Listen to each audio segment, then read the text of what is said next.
तो जैसे कि लास्ट एपिसोड में हमने देखा था, जो लिनियो होता है वो भाई और उसकी मदर की मदद कर कर वहाँ से निकल जाता है, लेकिन जो भाई होती है वो लिनियो को पहचान लेती है और वो लिनियो की फ्लाइंग बोट की तरफ देखकर रोना शुरू कर देती है। जिसके बाद अब हमारा जो व्यू होता है वो थोड़ी देर बाद पर आ जाता है, जहाँ पर कि हम देखते हैं कि जो लिनियो की फ्लाइंग बोट होती है वो यूजी डाउरियलम के बिल्कुल बाउंड्री के करीब पहुँच चुकी होती है।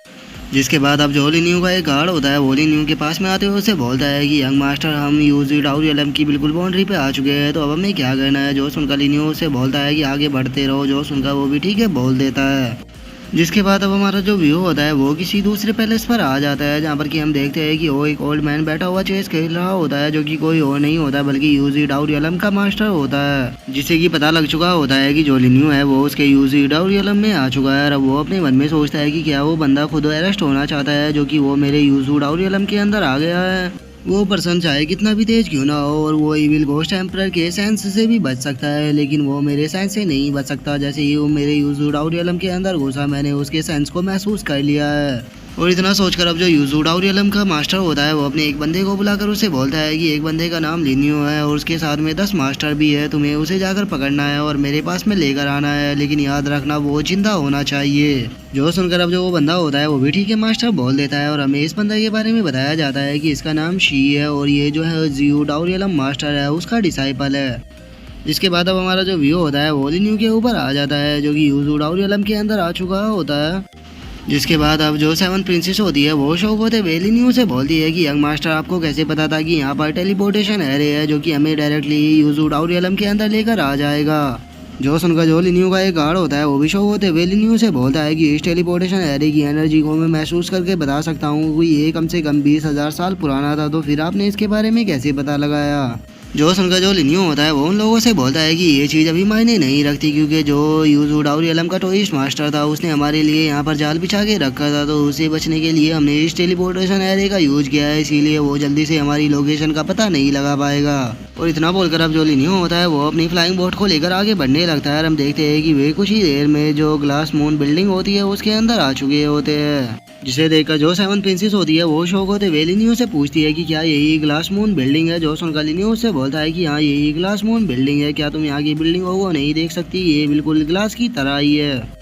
और इतना बोलकर अब जो लिनियो होता है वो अपने पास से कुछ पिलो को निकाल लेता है और उन पिलो को निकालते हुए वो अपने गार्ड से बोलता है कि यहाँ पर जाने से पहले हमें कुछ प्रिपेयर करना होगा। तुम लोगों का कल्टीवेशन बहुत ही ज़्यादा हाई है, जो कि यहाँ पर हमारी हाई प्रोफाइल को बना सकता है, तो इसीलिए तुम लोगों को अपने कल्टीवेशन को हाइड करना होगा। जो सुनकर जो लिनियो के गार्ड होते हैं वे भी उस पिल को ले लेते हैं और वे उस पिल को खाते हुए बोलते हैं कि ये पिल तो देखने में काफ़ी अच्छी है और इसे खाने के बाद मुझे लग रहा है कि जो हमारा रियलम है वो किंग रियलम पर आ जाएगा। जो सुनकर लिनियो भी उन्हें हाँ बोल देता है। जिसके बाद हम देखते हैं कि लिनियो ने भी अपने मास्क को लगा लिया होता है और वो अपने मास्क को लगाते हुए अपने लोगों से बोलता है कि यहाँ पर हमें अपनी लो प्रोफाइल को रखना होगा और जब तक मैं ना बोलूँ तुम्हें किसी को भी यहाँ पर एक्शन नहीं लेना, तो चलो अब अंदर चलते हैं। और इतना बोलकर हम देखते हैं कि वे सभी लोग ग्लास मून बिल्डिंग के अंदर आ चुके होते हैं और जो 7 प्रिंसेस होती है वो वहाँ पर बिल्डिंगों को देखकर खुश होते हुए बोलती है कि वाह ये कितनी खूबसूरत है। जो सुनकर जो लिनियो होता है वो 7 प्रिंसेस को बताता है कि हाँ ये खूबसूरत तो होगा ही, क्योंकि इसे एक स्पेशल ग्लास से बनाया गया है जिसका नाम की याओजू होता है और ये खूबसूरती के साथ में काफ़ी ज़्यादा मजबूत भी होता है। और अब याओजू ग्लास का नाम सुनकर जो 7 प्रिंसेस होती है वो काफ़ी ज़्यादा शौक हो जाती है और वो शौक होते हुए बोलती है कि क्या इन्होंने पूरे इस सिटी को याओजू ग्लास से बनाया है, ये तो काफ़ी ज़्यादा महंगा होता है, मानना सुन पड़ेगा। जो ग्लास मून बिल्डिंग है वो काफ़ी ज़्यादा रिच है।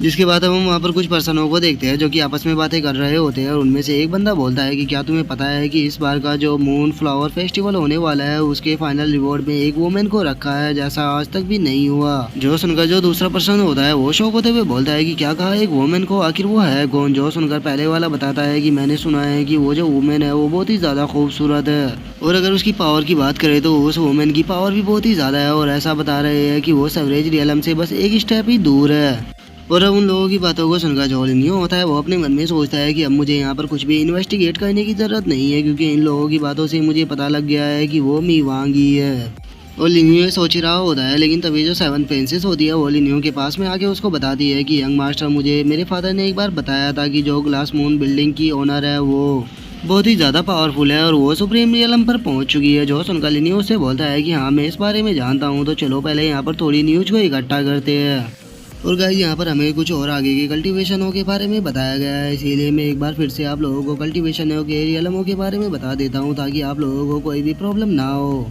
सबसे पहला जो कल्टीवेशन का लेवल आता है वो आता है मोर्टल रियलम, उसके बाद स्पिरिट रियलम, उसके बाद यूनिवर्स डिग्री रियलम, उसके बाद रीइंकार्नेशन रियलम, उसके बाद आता है ट्रांसलेट रियलम, उसके बाद आता है क्वासी एम्परर रियलम, उसके बाद आता है लॉर्ड रियलम और उसके बाद आता है किंग रियलम। और अब हमें यहाँ पर किंग रियलम से आगे के लेवलों के बारे में बताया गया है। किंग रियलम के बाद आता है सवरेज रियलम, सवरेज रियलम के बाद आता है सुप्रीम रियलम, सुप्रीम रियलम के बाद आता है डाउ रियलम और डाउ रियलम के बाद आता है half step celestial immortal realm. और इससे आगे के जो कल्टीवेशन के रियलम है हमें अभी उनके बारे में नहीं बताया गया, अगर आगे हमें उनके बारे में बताया जाएगा तो मैं आपको मेंशन कर दूंगा। जिसके बाद अब हमारा जो व्यू होता है वो किसी दूसरे पैलेस पर आ जाता है, जहाँ पर कि हम देखते हैं कि जो लिनियो होता है वो आराम से बैठा हुआ खाना खा रहा होता है। अब जो लिनियो का एक गार्ड होता है वो लिनियो से बोलता है कि यंग मास्टर चलो मैं यहाँ पर बैठे हुए लोगों से आपको इंट्रोड्यूस कराता हूँ। जोसन का जो लिनियो होता है वो अपने उस गार्ड से बोलता है कि तुम्हें मुझे किसी से भी इंट्रोड्यूस कराने की कोई भी ज़रूरत नहीं है, क्योंकि मैं इन लोगों के बारे में पहले से ही जानता हूँ। यहाँ पर ये जो बड़ा सा बंदा बैठा हुआ है जिसके लाल बाल है, इसका नाम कू हांग है, जो कि अर्थ फायर बर्निंग हेवन पवेलियन का डिप्टी पवेलियन मास्टर है। और वहाँ पर जो वो लड़का और लड़की बैठी हुई है उसमें से जो वो लड़का है उसका नाम लिंग चैंग है, जो कि हेवनली सोल सेक्ट का यंग मास्टर है। और अगर वहीं उस लड़की की बात की जाए तो वो भी हेवनली सोल सेक्ट से ही है, जिसका नाम की मोजियान है और इसे हेवनली सोल सेक्ट की नंबर 1 ब्यूटी भी कहा जाता है। और वहाँ वो जो पर्सन काले कपड़ों में बैठा हुआ है जिसके फेस के ऊपर टैटू बना हुआ है वो 7 इविल हॉर्ड का 3rd मास्टर है, जिसका नाम की जी वू चैंग है। और अब लिन्यू की ऐसी नॉलेज को देखकर जो उसका गार्ड होता है वो भी काफी शौक हो जाता है और वो शौक होते हुए बोलता है कि यंग मास्टर आप तो यूजू डाउ रियलम के बारे में बहुत कुछ जानते हो। तभी जो 7 प्रिंसेस होती है वो भी लिन्यू से बोलती है कि यंग मास्टर मुझे यहाँ पर बैठे हुए लोग बहुत ही ज्यादा पावरफुल लग रहे हैं, तो इसीलिए मुझे लगता है कि आपको इन लोगों से केयरफुल रहना होगा। जोसन का जो लिनियो होता है वो 7 प्रिंसेस से बोलता है कि हमें यहाँ पर केयरफुल रहने की कोई भी ज़रूरत नहीं है, क्योंकि हम यहाँ पर फाइट करने के रीज़न से नहीं आए हैं। जोसन का जो 7 प्रिंसेस होती है वो अजीब सा फेस बना लेती है और वो लिनियो से बोलती है कि यंग मास्टर लेकिन आपने तो कहा था कि यहाँ पर आपके फ्रेंड को प्रिजन किया गया है जिसे कि हमें यहाँ पर बचाना है। जोसन का जो लिनियो होता है वो 7 प्रिंसेस से बोलता है कि हाँ क्यों नहीं, हम उन्हें जरूर बचाएंगे और जब भी यहाँ पर हमें रोकने की कोशिश करेगा हम उनके साथ वही करेंगे जो कि हमने अंडर डायनेस्टी के साथ में किया था। जो सुनकर अब जो लिन्यू के गार्ड होते हैं वे भी थोड़े घबराने लगते हैं और वे फुसफुसाते हुए एक दूसरे से बोलते हैं कि अंडर डायनेस्टी के सभी लोग तो मारे गए थे। तभी दूसरा बोलता है कि हाँ लगता है कि ये यहाँ पर भी सबको मारने वाला है। जो सुनकर जो तीसरा गार्ड होता है वो भी घबराते हुए बोलता है कि ये तो अच्छी बात है कि हम लोग एनिमी नहीं है, नहीं तो ये सबसे पहले हमें ही लपेटता। और उनके अब इतना बोलते के साथ ही हमारा जो व्यू होता है वो नाइट पे आ जाता है, जहाँ पर कि हम देखते हैं कि जो लिनियो होता है वो किसी जगह पर आ चुका होता है। और वो जहाँ को देखते हुए जो लिनियो होता है वो बोलता है कि ये तो 33 हेवन किलिंग फॉर्मेशन है और इस फॉर्मेशन के यहाँ पर रहते हुए मैं अपने डिवाइन सेंस का यूज नहीं कर सकता। मुझे लगता है कि जो मीवांग है वो पक्का वहीं पर ही होगी। और अब लिन्यू के इतना बोलते के साथ ही जो हमारा आज का एपिसोड है वो यहीं पे कंप्लीट हो जाता है। तो अब नेक्स्ट एपिसोड में देखें कि आगे क्या होता है। अगर आप लोगों को वीडियो अच्छी लगी हो तो लाइक करना, चैनल को सब्सक्राइब करना। मैं मिलता हूँ नेक्स्ट एपिसोड में, तब तक के लिए बाय बाय गाइस।